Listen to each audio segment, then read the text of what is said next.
কুমার সাহা মহোদয়কে অসংখ্য ধন্যবাদ। জহর বাংলা পরিবেশনা হয়েছে সেগুলো আমি দেখেছি।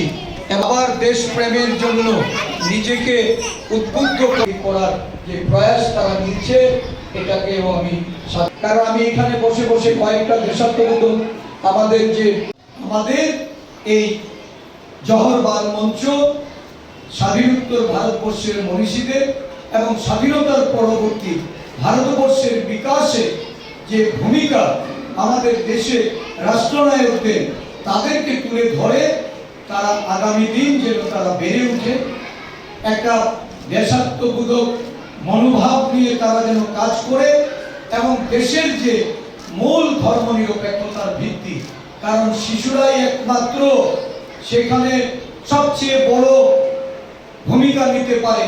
কারণ শিশুকালে তাদের মধ্যে কোনো জাতের বৈষম্য, বর্ণের বৈষম্য, সাম্প্রদায়িক ভেদাভেদ তাদের মনে এটা কখনো দানা বাঁধতে পারে না।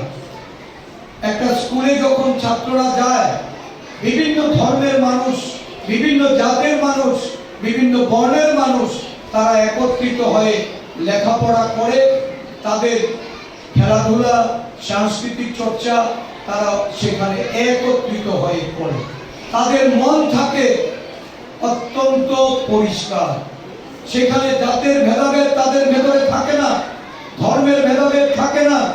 তারা জাতীয়তাবোধে আবদ্ধ হয়ে সবাই ঐক্যবদ্ধভাবে এই ভারতবর্ষের যে মূল প্রেরণা স্রোত, এই ধর্মনিরপেক্ষতা, সমানতা আর অহিংসা, এই স্রোতে তারা সকলকে তারা সেখানে